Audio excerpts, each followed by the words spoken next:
Dear friends, ধরা গলায় একটু র্যাপ ট্রাই করছি। যারা আমার বন্ধু, দর্শক বন্ধু, তারা তো জানোই যে শীতের শুরু থেকে আমি এই গলা নিয়ে ভুগছি, এখনো ঠিক হয়নি।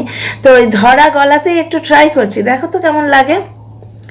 কেন কেন কেন কেন কেন কেন কেন কেন কেন কেন কেন কেন কেন কেন কেন কেন কেন কেন আমার দৌড়েই অবধি। কেন কেন কেন লজ্জা করে না? কমেন্ট করেছিস, লজ্জা করে না? অনাত্মীয় লোকের সঙ্গে গিয়ে পাতানো পরিবারের সঙ্গে রাত কাটিয়ে এলাম, এদিক ওদিক ঘুরে এলাম, বর মেয়ে বাড়িতে পড়ে আছে, আমার লজ্জা নেই, কিন্তু তুমি কমেন্ট করেছো, তোমার লজ্জা করে না? কমেন্ট করলে লজ্জা করে? দ্বিতীয় কথা, ওকে নিয়ে যে ভিডিও করেছে তার কমেন্ট বক্সে গিয়ে কমেন্ট করেছে, সেটা তো স্বাভাবিক, তাই না? এই মহিলা কি না কি বলে চলেছে টিনার ফ্যামিলির সম্বন্ধে।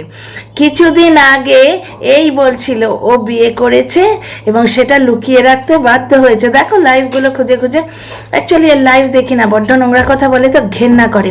কালকে একটা লাইভ দেখতে গেছিলাম, দেখে আমার এমন কপাল, যেখানে আঙুলটা দিয়েছি ঠিক সেইখানেই একটা কাঁচা কাঁচা গালি দিয়েছে এবং একটি এমন নোংরা কথা বলেছে, এক্সক্রিটা নিয়ে এই ধরনের কথা বলে। তো সারা দিন সেই কথাটা আমি ভুলতে পারিনি, ভাত খেতে অবধি পারিনি, গাগুলো ছিল। তো ওই জন্য এর ভিডিও আমি দেখি না। আজকে দেখলাম টিনার একটি কমেন্টে গালিবাজ মহিলা একদম থরথরিয়ে কেঁপে উঠেছে মাত্র একটি কমেন্টে। সেই মেয়েটাকে অকথ্য ভাষায় সে অপবাদ দিয়ে চলেছে। শুধু তাকে নয়, তার বান্ধবীকে, তার বাবাকে, তার মাকে, তার দাদাকে। বৌদির মুখটা দেখায় না, তাই নাহলে বৌদির নাক চোখ মুখ নিয়ে শুরু হয়ে যেত। শুধু তাই নয়, দাদার বিয়ের আগে শুরু হয়েছিল। আমার বাড়ির খুব কাছে বৌদির বাপের বাড়ি। কি করলি, কলা করলি? সে নিজে দেখিয়ে দিল যে বৌদির বাপের বাড়িটা কোথায়। বাপের বাড়িতে গিয়ে থেকে সেখানে আতিথেয়তা নিয়ে এলো। বৌদির মা কুটুম্বিতা করতে এসছেন। আত্মীয়তা কাকে বলে এই পরিবারকে দেখে শিখতে হয়। যাদের সঙ্গে কখনো ভাই কখনো সন্তান পাতিয়েছো, তাদের ত্রিসীমানায় তো কেউ ছায়া মারায় না। নিজের বাবার সঙ্গেই তারা, বাবা এবং হাজব্যান্ডের সঙ্গেই তারা সম্পর্ক রাখতে পারে না। আর এদের বাড়িতে দেখো, যেহেতু দিদা মারা গেছে, প্লাস মা স্পন্ডেলাইটিসের ব্যথায় কাতর, প্লাস দিদার মৃত্যুতে, মানে মায়ের মৃত্যুতে ভদ্রমহিলা টিনার মা দাঁত কপাটি লেগেছিল ওনার 3 থেকে 4 বার। টিনা বলল নিজের ব্লগে, তাই আমি বলছি, আমি ব্লগে যা দেখি তাই বলি। আকাশ থেকে দূরবীন লাগিয়ে পুকুরের ওপর জিনিস খুঁজি না। তো dear friends, welcome back to my channel, my world of words. আমি সৌমি, আমি আপনাদের সবাইকে আমার চ্যানেলে ওয়েলকাম করছি। খুব মজাদার একটা ভিডিও হতে চলেছে, কারণ আমার ভীষণ হাসি পাচ্ছে ডিয়ার ফ্রেন্ডস। কমেডি সার্কাস দেখে এলাম। মানে টিনার দম দেখো, টিনার যে হাতের কাজ, ব্লগিং ক্যাপাসিটি, সে তো আমরা দেখেছি। একটা ছোট্ট মেয়ে 5 বছরে কোথায় তুলে দিয়েছিল। তারপরে এতদিন রগড়ারগড়ি করে বোধহয় 7,000 মতো বাড়াতে পেরেছে। আর ভিউ তো তলানিতে। যেদিন বাচ্চাকে দেখায় না সেদিন কেউ দেখে না ওর ব্লগ। তো মেয়েটা একা ব্লগ বানায়, একা। একটা ব্লগ আমরা দেখলাম যেখানে সে ও একা, আর সেখানে দেখাবার মতো কিচ্ছু নেই। মাংস হয়েছিল বাড়িতে। এদের বাড়ির স্ট্যান্ডার্ড অফ লিভিংটাই হাই। এভরি সেকেন্ডে এদের বাড়িতে মাংস হয়, মিষ্টি খাওয়া হয়, ভালো মন্দ খাওয়া হয়। প্রথমে কম্পিটিশন করতে গেছিল এর সঙ্গে, তারপরে কায়দা করে বলে দিচ্ছে।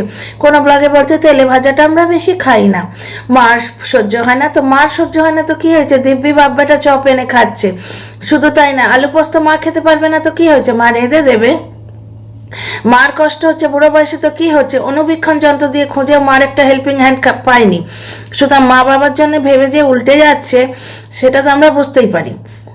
এই ব্লগ যারা ফলো করছে তারা দেখে বুঝতেই পারে, এবং আমার মতো কন্টেন্ট ক্রিয়েটার যারা স্কিপ করে করে ভিডিও দেখে, কন্ট্রোভার্সি পোর্শনটুকু দেখে, তারাও বুঝতে পারে যে মা বাপের প্রতি এর কত সহানুভূতি। ভালোবাসা তো দূরের কথা, সহানুভূতি।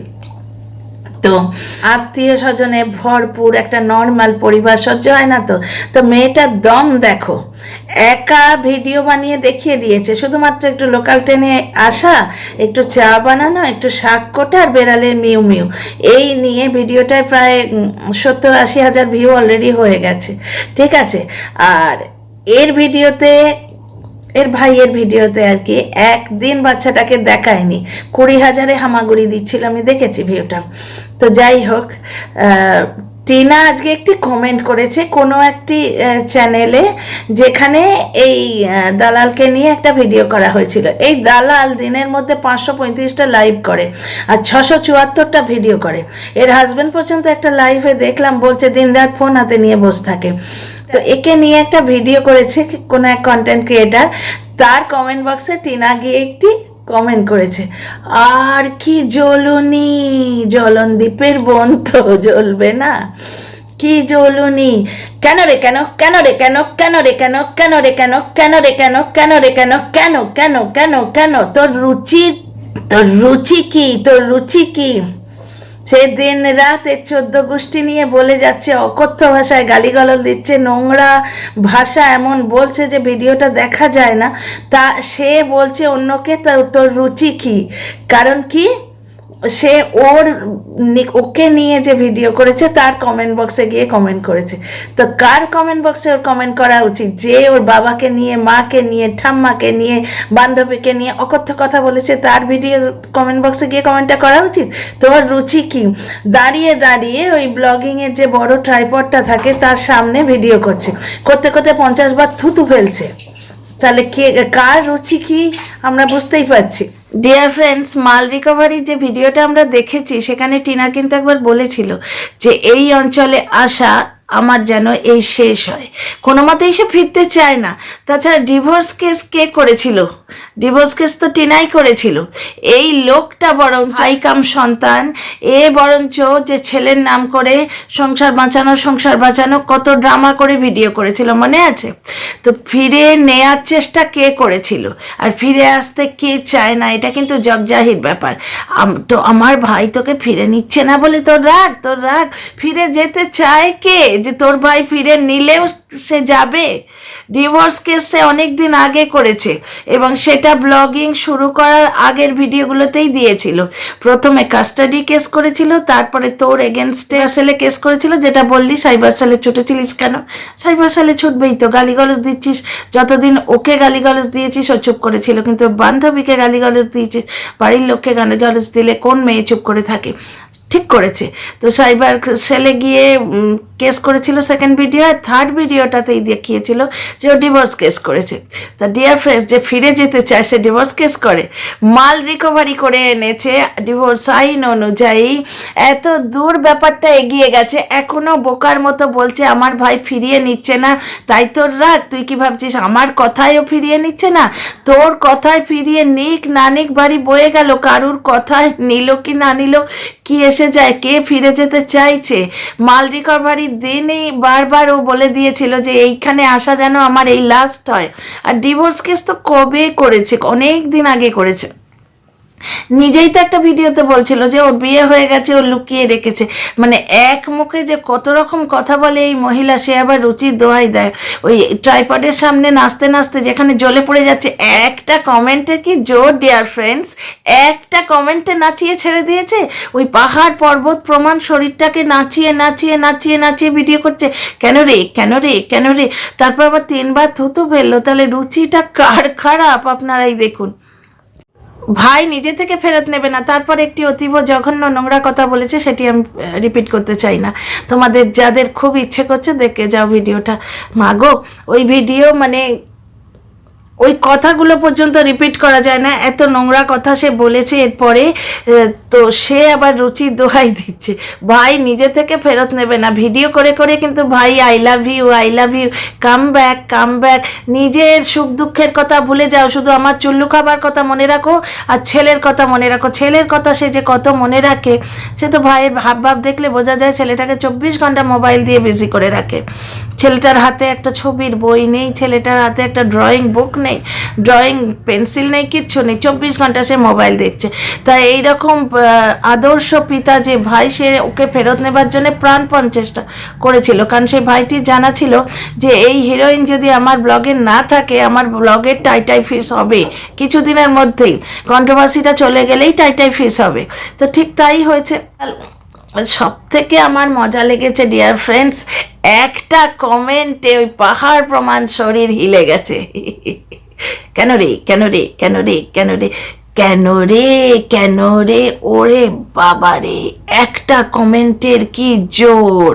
আর ওদিকে ভাই তো কন্ট্রোভার্সির জন্য একবারে হাঁক পাকিয়ে মরছে। প্রথমে বউ তো হাতছাড়া হয়ে গেছে, বউ তো আর ফিরবে না, ভাই ফিরে নেবে না কি? তোর ভাই যদি পায়ে ধরে সাদাসাদি করে যাবে না, বুঝলি তো? ভাইয়ের এখন ভিউ কম হয়ে গেছে, তাই সেই মানে নানা রকম পায়তারা করছে। কালকে তো একটা কন্ট্রোভার্সি ক্রিয়েটারের নাম করে কন্ট্রোভার্সি করলো খানিকটা দাঁড়িয়ে দাঁড়িয়ে, তারপরে আজকে আবার বসে শুয়ে নানা রকমভাবে কন্ট্রোভার্সি করেছে। আজকের ভিডিওটা আমি এখনো দেখিনি, টাইটেলটাই দেখেছো, পুরনোকে ফেলে সামনের দিকে এগিয়ে যাচ্ছি। তো যা না বাবা, তোকে কে আটকেছে? পুরনো যে, সে তো তোকে কবে এরম তুড়ি মেরে উড়িয়ে দিয়েছে। ডিভোর্স কেস করেছে সে কবে? এই ব্লগিং শুরু করার আগে ডিভোর্স কেস করেছে, বুঝতে পারছো তো? তাহলে কে ফিরিয়ে নিতে চায় আর কে ফিরে যেতে চায় না, এখানেই এটা স্পষ্ট। আর টিনা সুন্দরী কমিউনিটি পোস্ট দিয়েও ক্লিয়ার করে দিয়েছিল যে কতগুলো কন্টেন্ট ক্রিয়েটার ওকে বদনাম করার চেষ্টা করছে। গিমা দালাল ভাই ফিরিয়ে নিতে চাইছে না, তাই তোর বড় জ্বালা।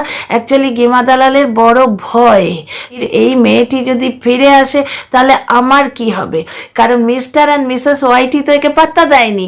মিস্টার অ্যান্ড মিসেস ওয়াইটি এর জোঁকের মতো নেচারকে খুব ভালো করে জানে, ওই জন্য পাশ কাটিয়ে তারা চলে গেছে। এর অগতির গতি হচ্ছে ওই ভাইকাম সন্তান, ওই টিনার ছেড়ে দেয়া এক্স হাজব্যান্ডটি। তো এখন এই এক্স হাজব্যান্ডের বাড়ির রাস্তা যদি বন্ধ হয়ে যায়, কারণ বাড়িতে লক্ষ্মী ঢুকলে অলক্ষ্মী তো ঢুকতে পারবে না, বুঝতে পারছো তো? কোনো মতেই যাতে টিনা ফেরত না যেতে পারে, এ নাইট মেয়ারে দেখছে, রাত্রিরে ঘুমোতে পর্যন্ত পারে না, দুঃস্বপ্নে দেখছে, রাত্রিরে জেগে ওঠে যে এই বুঝি টিনা ফেরত গেল, এই বুঝি টিনা ফেরত গেল। তো আমার তরফ থেকে ভিডিও করে আমি অ্যাসিওরেন্স দিচ্ছি, সেই মেয়েটা কোনো দিন ফেরত যাবে না, তুই নিশ্চিন্তে ঘুমো। See you in the next video.